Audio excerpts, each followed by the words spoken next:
الحمد لله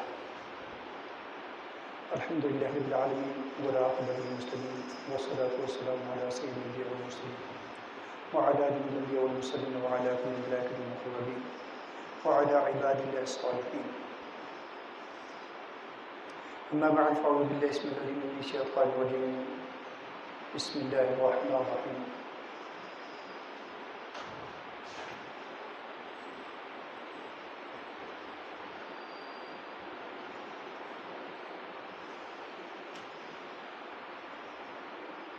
وفديناه بذبح عظيم. صدق الله العلي العظيم وصدق رسوله النبي الكريم الأمين الرؤوف الرحيم. مولاي صل وسلم دائما ابدا على حبيبك خير خلق كلهم محمد سيد الكونين والثقلين والفريقين من قلب ومن عدم. رب اشرح لي صدري ويسر لي امري واحلل عقدة من لساني يفقهوا قولي. اللهم يسر ولا تعسر وتمم بالخير. اللهم سبحانك لا علم لنا إلا ما علمتنا إنك أنت العليم الحكيم. الله أكبر الله أكبر لا إله إلا الله الله أكبر الله أكبر ولله الحمد. الله أكبر الله أكبر لا إله إلا الله والله أكبر الله أكبر ولله الحمد. الله أكبر الله أكبر الله أكبر لا إله إلا الله والله أكبر الله أكبر ولله الحمد. رب کائنات کی حمد و ثنا اور نبی رحمت مجسم صلی اللہ علیہ وسلم پر درود و اسلام کی التجا کے ساتھ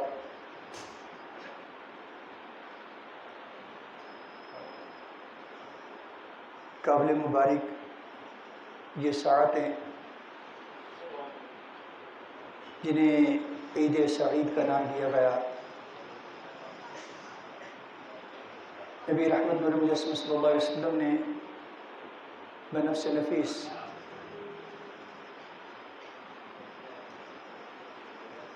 یکم شوال اور 10 ذوالحج کو اہل ایمان کے لیے عیدین سعیدین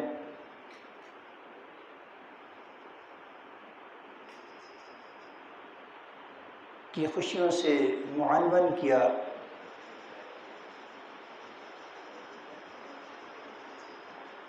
عید الفطر رمضان مبارک میں رب الجلال والاکرام کی رضا کے لیے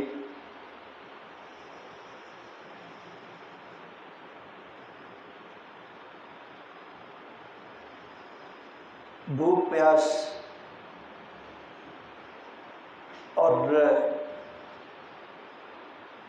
ازدواجی ضروریات پر صبح صادق سے لے کر غروب آفتاب تک صبر و استقامت سے کام لینا اور مہینہ بھر اس طویل مجاہدے کو اللہ کی رضا کے لیے طے کرنا اور راتوں کے میں قیام کرنا، اس کے نتیجے کے طور پر رب الجلال والاکرام نے نبی رحمت صلی اللہ علیہ وسلم کے ذریعے امت مصطفی صلی اللہ علیہ وسلم کو عید کا تحفہ عطا فرمایا، اور 10 ذوالحج سیدنا ابراہیم علیہ السلام جنہیں خلیل اللہ ہونے کی سعادت حاصل ہے، اللہ رب الکریم نے جنہیں بہت سارے غیر معمولی امتحانات سے گزارا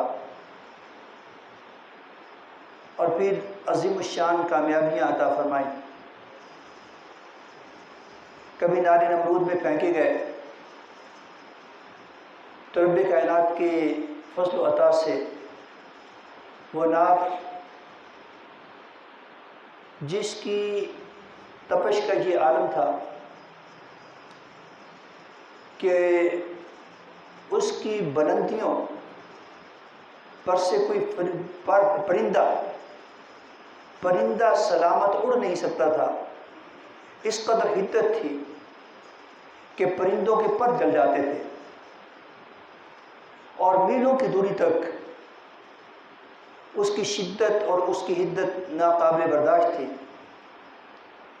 سیدنا ابراہیم علیہ السلام کو ایک منجنیق، ایک اس وقت کے توپ کے گولے کے طور پر فائر کیا گیا۔ وہ آگ جس سے لوہا پگھل گیا، لیکن سیدنا ابراہیم علیہ السلام کے لیے اللہ رب الکریم نے اسے گلزار بنا دیا، اس قدر آرام دہ بنایا، اس قدر غیر معمولی طور پر سیدنا ابراہیم علیہ السلام کے لیے اس کی عدت ختم کر دی کہ آپ کا لباس بھی سلامت رہا، آپ کے بال بھی سلامت رہے، آپ کا چہرہ بھی سلامت رہا، اور آپ کے جسم پر موجود کسی بھی چیز کو سوائے ان بندشوں کے جو آل نمرود نے آپ پر مسلط کی تھی، کسی چیز کو نقصان نہیں پہنچایا۔ اسی طریقے سے رب کائنات کی رضا کے لیے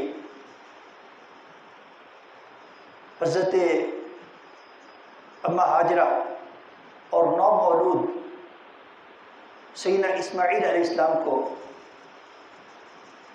وادی غیر ذی زرع بکہ یا مکہ العزیز، جو ایک ایسی وادی جہاں پر سرسبزی و شادابی نہ تھی، جہاں پر زندگی کا عمومی طور پر وجود نہ تھا، اس دھرتی پر اللہ کے حکم سے چھوڑ دیا تو رب کائنات کے فضل و عطا سے وہی دھرتی، وہی جگہ پھر عظیم المرتبت شہر کا روپ دھار گئی۔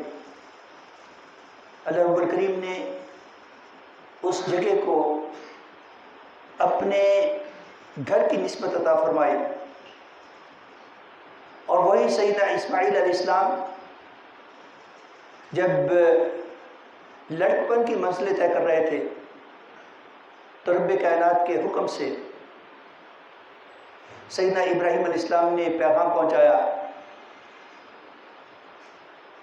اے میرے لخت جگر، اے میرے نور نظر، انی رأیت فی المنام انی اذبحک، میں دیکھ رہا ہوں، خواب میں دیکھتا ہوں کہ میں تجھے ذبح کر رہا ہوں۔ انبیاء کرام علیہ السلام کا خواب بھی وحی ہوا کرتا ہے۔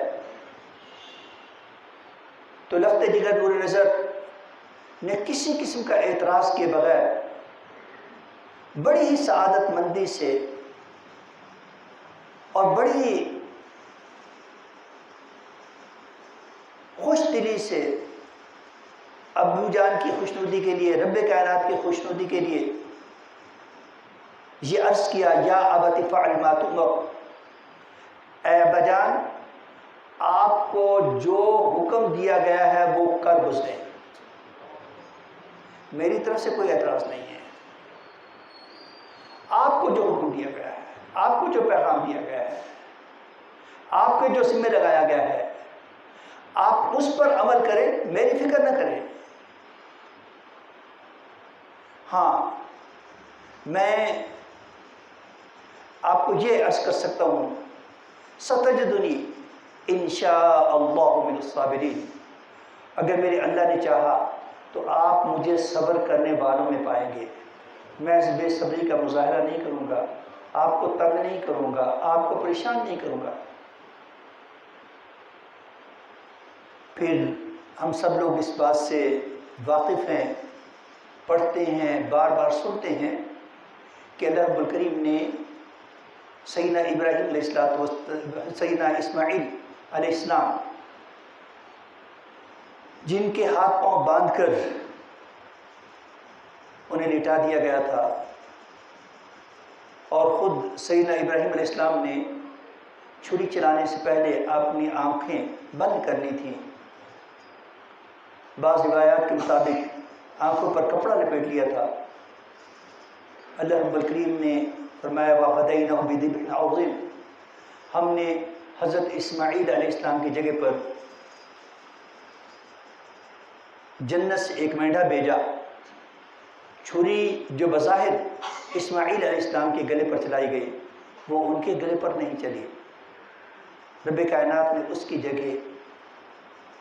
کی جگہ جنت سے ایک مینڈھا بھیجا، اور اب یہ سنت بن گئی۔ آقا علیہ الصلوۃ والسلام نے عید الاضحیٰ کے بارے میں فرمایا کہ ایھا المؤمنون ھذا یوم النحر سنت ابیکم ابراہیم او کما قال صلی اللہ علیہ وسلم، اے اہل ایمان یہ قربانی کا دن ہے، وہ قربانی جو تمہارے جد اعلیٰ انبیاء کرام علیہ السلام کے جد اعلیٰ سیدنا ابراہیم علیہ السلام کی سنت ٹھہری ہے۔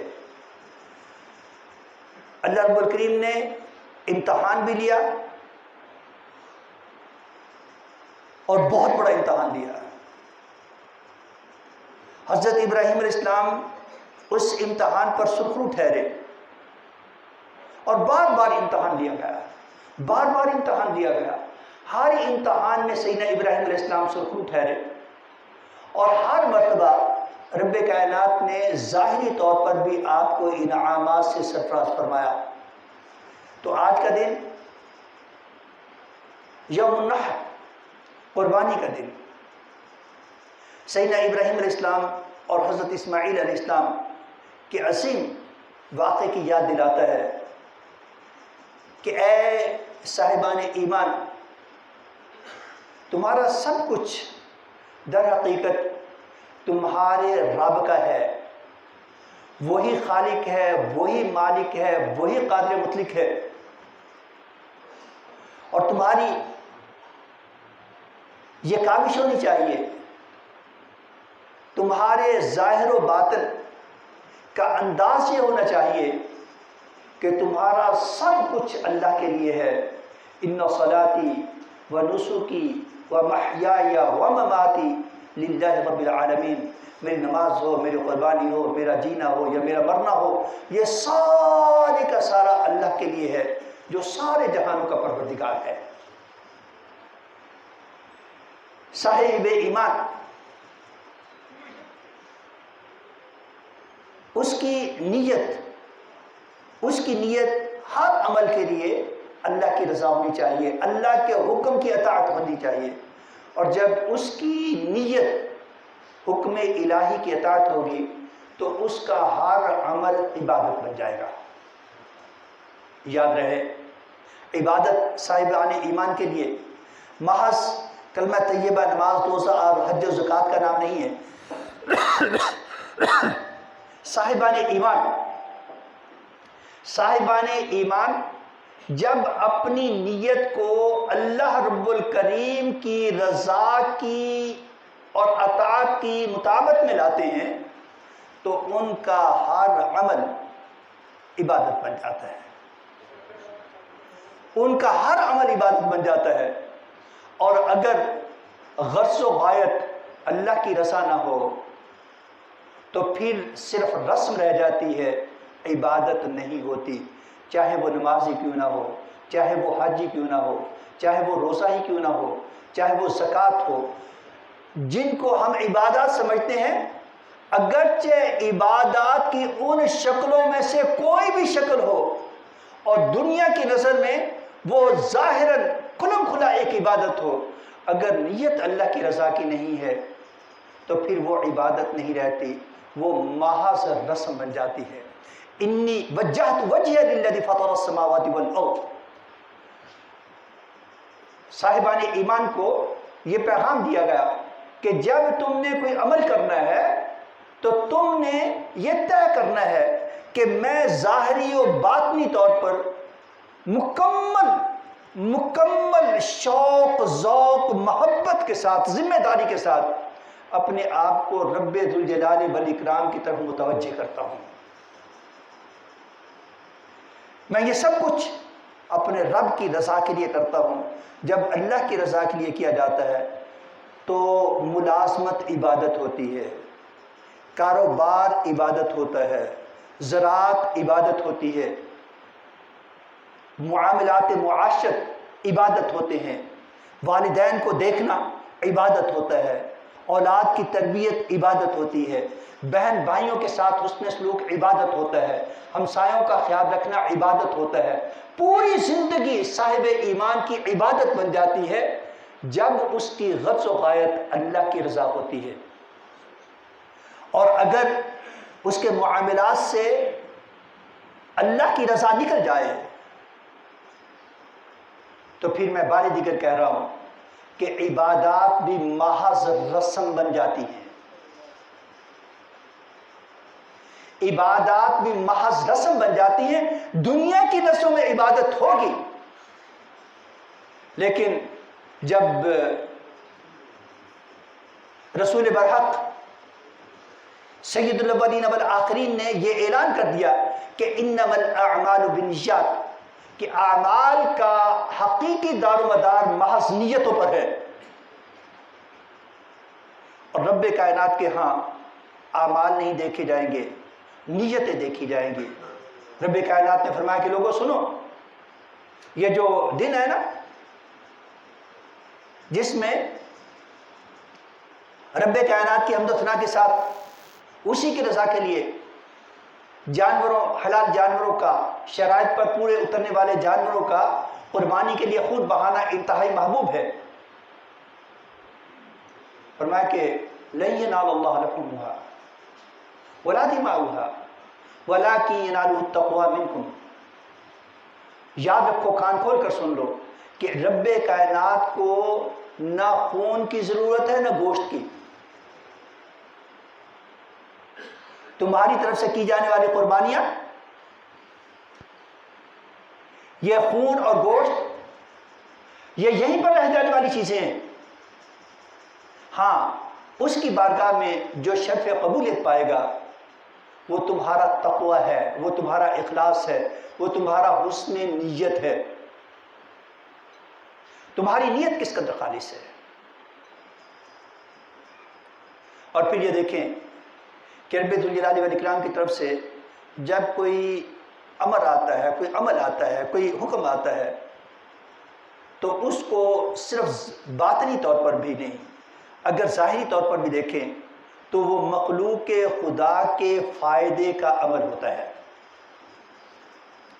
یہ جو قربانی کا عمل ہے، یہ ایک ایکٹیویٹی ہے۔ اگر کبھی غور کریں تو پاکستان جیسے ملک میں ہر سال سینکڑوں، ہزاروں، لاکھوں، کروڑوں نہیں، اربوں نہیں، بلکہ کھربوں روپیہ خرچ ہوتا ہے۔ کھربوں روپیہ۔ اور قربانی ہے کس پر؟ جو صاحب استطاعت ہے۔ اور صاحب استطاعت، میں پہلے بھی کئی مرتبہ اس پر چکا ہوں کہ نبی رحمت نور مجسم صلی اللہ علیہ وسلم نے پوری حیات طیبہ فرض زکوٰۃ ادا نہیں کی، لیکن قربانی آپ نے کبھی چھوڑی نہیں، جس کا ایک پیغام یہ ہے کہ اگر صاحب ایمان ایام نحر میں، قربانی کے دنوں میں بھی صاحب استطاعت ہو جائے، صاحب نصاب ہو جائے، صاحب استطاعت ہو جائے، تو اس کو چاہیے کہ اللہ کی رضا کے لیے قربانی کرے۔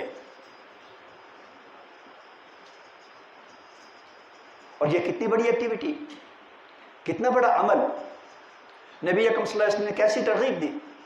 آپ کبھی غور کریں کہ ایک گھاس اگانے والا شخص، گھاس اگانے والا، گھاس کاٹنے والا، جس کو معاشی اعتبار سے، معاشرتی اعتبار سے انتہائی معمولی سمجھا جاتا ہے، ایک گھاس بونے والے، کاٹنے والے، اٹھانے والے سے لے کر کون سا طبقہ ہے جس کو اس ایکٹیویٹی سے گزرنا نہیں پڑتا؟ یہ وہ ٹیکس نہیں ہے جو عوام الناس سے لے کر حکمرانوں پر خرچ کیا جاتا ہے۔ عجیب دھندا ہے، عجیب دھندا ہے۔ اگر ایک ماچس بھی لیتے ہیں تو اس پر ٹیکس ادا کرتے ہیں. کوئی چیز، یہ پنکھے چل رہے ہیں نا، بھلے مسجد ہے، آنے والے بل میں ایک وافر حصہ ٹیکسوں کا ہے، اور یہ وہ ٹیکس ہے جو اکثر و بیشتر حکمرانوں کے عللوں تللوں پر خرچ ہوتے ہیں. بڑی معذرت کے ساتھ. اس کے برعکس جب اسلام کا حکم نافذ ہوتا ہے، زکوٰۃ کا حکم نافذ ہوتا ہے، تو امراء سے لے کر غرباء کو، مستحقین کو دی جاتی ہے. یہ قربانی کا عمل ہے. قربانی کا حکم ان کے لیے ہے جو صاحبان استطاعت ہیں.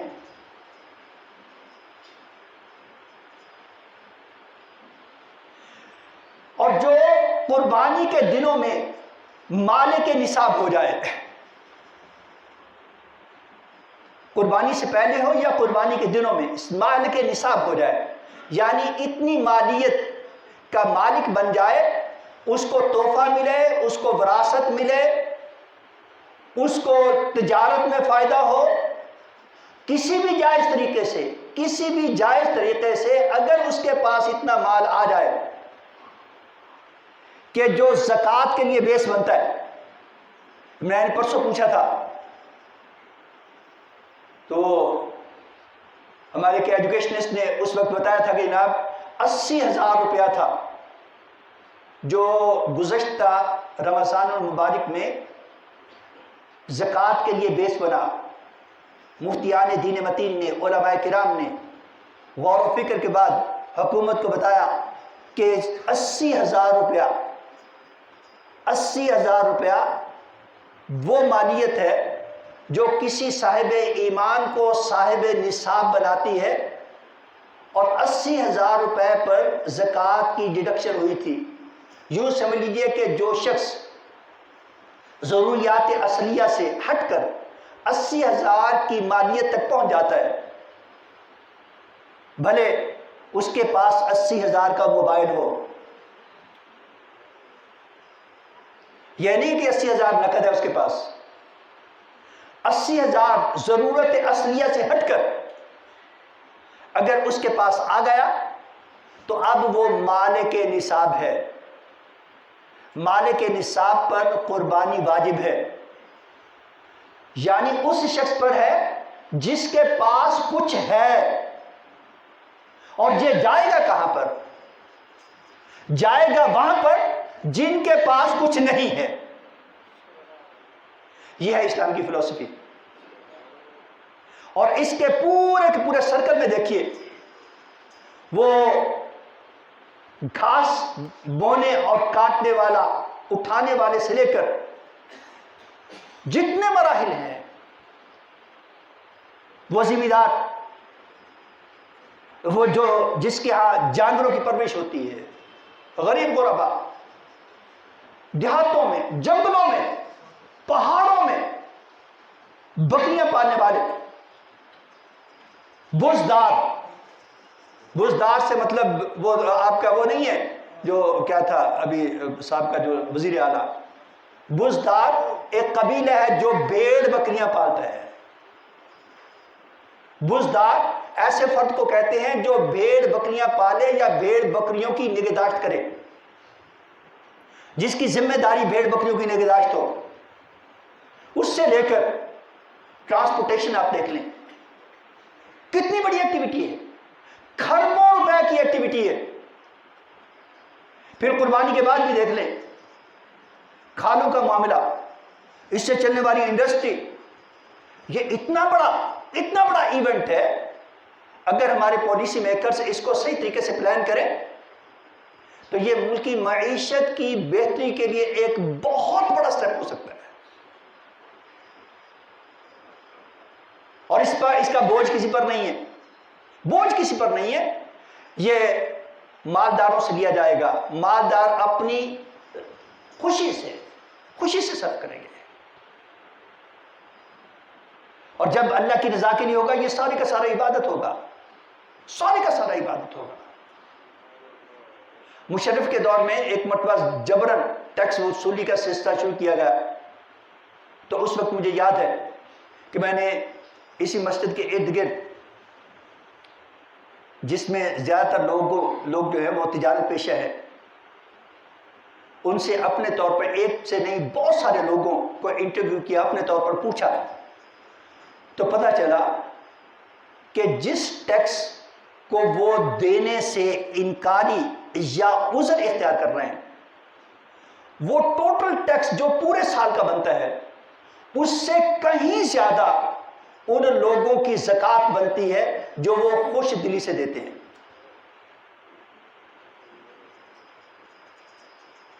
جو غرض و غایت زکوٰۃ کی ہے نا، وہ ٹیکس کی ہے، سوائے حکمرانوں کے علل و تللوں کے۔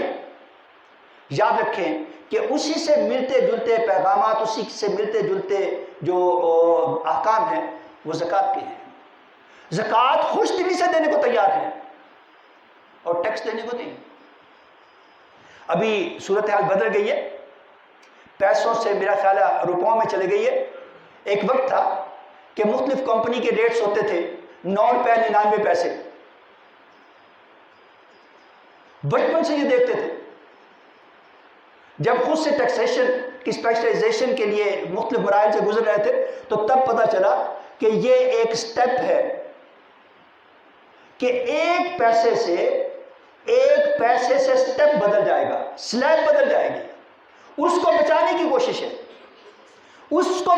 کوشش ہے 9 روپے 99 پیسے، اب 999 روپے۔ وہ 1 روپیہ 1 پیسہ وہ حقیقتاً سٹیپ کو تبدیل کرنے کے لیے ایک کوشش ہے، اور اس کو دنیا بھر میں جائز سمجھا جاتا ہے۔ دنیا بھر میں کہیں اس پر کوئی لیبل نہیں لگتا کہ یہ غلط ہے، وہ کہتے ہیں یہ جائز ہے۔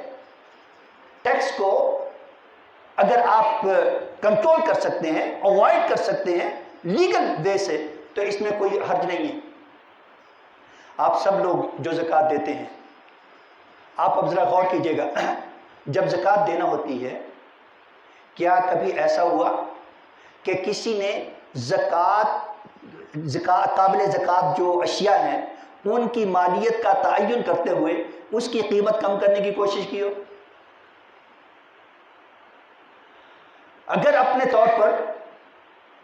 طور پر جمع تفریق کے بعد پتہ چلتا ہے کہ زکوٰۃ کی مالیت سے کہ 19,500 ہے، 19,500 ہے جو زکوٰۃ بنی ہے،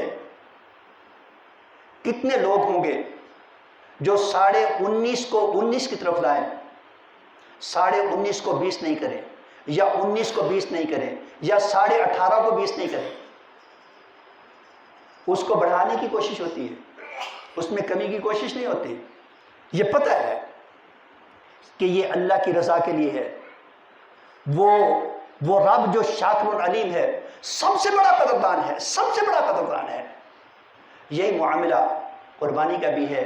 اللہ تبارک و تعالی سے التجا ہے کہ جن لوگوں نے اس کا اہتمام کر لیا یا کرنے والے ہیں، رب کریم ان کی طرف سے قربانی کو قبول و منظور فرمائے۔ ہم بڑے کمزور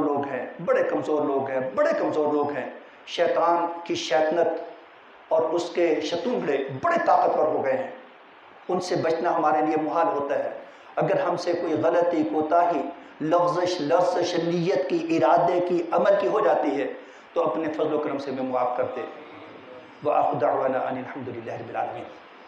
نماز کا وقت ہو گیا، آپ تھوڑی دیر بیٹھیں گے، لیکن میں سیٹ چھوڑ رہا ہوں صرف اس لیے کہ یہ اور عیدین کا خطبہ بھی واجب ہے، خطبہ مسنونہ یہ واجب ہے، اور یہ خطبہ نماز عید کے بعد ہوتا ہے۔ اس لیے اگر کوئی شخص نماز عید کی ادائیگی کے فوراً بعد اٹھ کر چلا جائے تو اس کی نماز مکمل نہیں ہے۔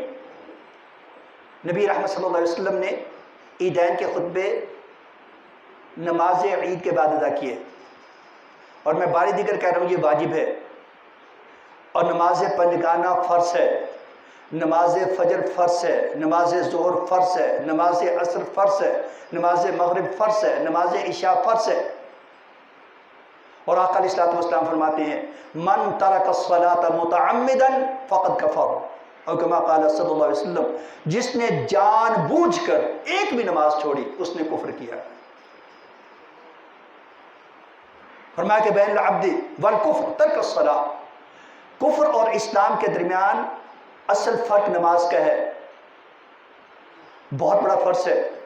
ہم فرض کی اس قدر پرواہ نہیں کرتے، یہ واجب ہے جس کے لیے ہم نے اہتمام کیا ہوا ہے، جس کے لیے ہم نے اہتمام کیا ہوا ہے، بلکہ بیرون شہر سے لوگ آ جاتے ہیں نماز عید کی ادائیگی کے لیے، بیرون ملک سے آ جاتے ہیں کہ ہم نے عید کی نماز اپنوں کے ساتھ ادا کرنی ہے۔ اور یہی حال ہمارا نماز جنازہ میں ہوتا ہے، ترغیب ہے نماز جنازہ کی، لیکن نماز جنازہ فرض نہیں ہے۔ نماز پنجگانہ فرض ہے، مجھے ہے حکم اذاں لا الہ الا اللہ، کسی کو اچھا لگے یا نہ لگے۔ نماز عید فرض نہیں ہے، نماز فجر فرض ہے، نماز ظہر فرض ہے، نماز عصر فرض ہے، نماز مغرب فرض ہے، نماز عشاء فرض ہے، بھلے وہ بندہ سفر میں ہو یا گھر پہ ہو، فرض ہے۔ اگر جنگ میں بھی ہو تب بھی فرض ہے۔ ہاں اگر بہت ہی زیادہ حالات ایسے ہو جائیں تو اس کو قضا کیا جا سکتا ہے۔ تو نماز عیدین یہ سال میں صرف 2 مرتبہ ہے، اس کا طریقہ باقی نماز سے تھوڑا مختلف ہے، اس لیے ہر مرتبہ اس کے لیے کوشش کرنا پڑتی ہے، بتانا پڑتا ہے۔ نماز عیدین احناف کے نزدیک 6 زائد تکبیروں کے ساتھ ہوتی ہے، یہ واجب ہے۔ واجب عید الاضحیٰ مع زائد 6 تکبیروں کے، اس میں 6 تکبیریں زائد کہی جاتی ہیں، 2 رکعتیں ہوتی ہیں، اور دونوں رکعتوں میں بانٹ کر 3 تکبیرات زائد کہی جاتی ہیں۔ اگر یہ تکبیرات زیادہ ہو جائیں نہ سجدہ سہو ہوتا ہے اور نہ ہی اس پر کوئی جرمانہ ہوتا ہے۔ مختلف فقہاء کے نزدیک مختلف تکبیرات ہیں، لیکن احناف کے نزدیک یہ 3 تکبیرات زائدہ ہیں۔ پہلی رکعت میں ثنا کے بعد 3 تکبیرات زائدہ کہی جاتی ہیں اور رفع یدین کیا جاتا ہے۔ احناف کے نزدیک عام نماز میں صرف 1 مرتبہ رفع یدین ہے۔ سیدنا عبداللہ ابن مسعود رضی اللہ تعالی عنہ جو نبی اکرم صلی اللہ علیہ وسلم کے سفر کے حضر کے خادم تھے، اور جو مفسر ہیں، جو محدث ہیں، جو فقیہ ہیں، صحابہ کرام جن سے مسائل پوچھا کرتے تھے، ان سے ایک مرتبہ جب یہ عرض کیا گیا کہ نبی اکرم صلی اللہ علیہ وسلم کی نماز کیسے تھی، تو آپ نے کہا کہ میں تمہیں نماز پڑھ کے دکھاتا ہوں۔ کتب احادیث میں ایک کتاب میں نہیں، متعدد کتابوں میں یہ حدیث مبارکہ اپنے مفہوم کے اعتبار سے میں عرض کر رہا ہوں جو موجود ہے۔ سیدنا عبداللہ ابن مسعود رضی اللہ تعالی عنہ نے نماز شروع کی، صرف ایک مرتبہ رفع یدین کیا، اور وہ شروع میں، اور ہاتھ باندھے ناف کے ساتھ، اور پوری نماز میں کہیں رفع یدین دوبارہ نہیں کیا۔ یہ نہیں ہے کہ اگر کوئی رفع یدین کرے گا تو وہ کافر ہو جائے گا، مشرک ہو جائے گا، دائرہ اسلام سے خارج ہوگا، ایسا نہیں ہے۔ نبی اکرم صلی اللہ علیہ وسلم نے کبھی رفع یدین فرمایا بھی، لیکن حضرت عبداللہ ابن مسعود چونکہ نبی اکرم صلی اللہ علیہ وسلم کے وہ غلام، وہ خادم تھے جو آپ کے وصال تک آپ کے ساتھ زیادہ سے زیادہ وقت گزارتے تھے، اس لیے انہوں نے وہ نماز جو نبی اکرم صلی اللہ علیہ وسلم نے اپنے آخری ایام میں ادا فرمائی، جس میں صرف ایک مرتبہ رفع یدین کیا، اور وہ جب آپ نے نماز شروع کی، اور اس کے بعد نہیں۔ لیکن عیدین میں جو تکبیرات زائدہ ہیں، 6 تکبیرات زائدہ، 6 کی 6 میں حضور کی سنت ہے کہ رفع یدین کیا جائے، اور یہ بھی آقا علیہ الصلوۃ والسلام کی سنت ہے کہ نماز کا اجتماع جو کثیر ہوتا ہے اس میں مکبر متعین کیے جائے، یہ یہاں پر ہال کے اندر یہ جو عثمان صاحب بیٹھے ہیں، میں ان سے کہہ رہا ہوں یہ برآمدے میں کوئی شخص مکبر کے لیے اپنی خدمات پیش کر دے۔ بٹ صاحب کرو یہ کام۔ ہاں جی، کوئی بھی ایک فرد ایسے ہی سین میں اگر باہر ہے تو باہر ایک ایک دو دو افراد، یہ حسن بھی ہے اجتماع کا۔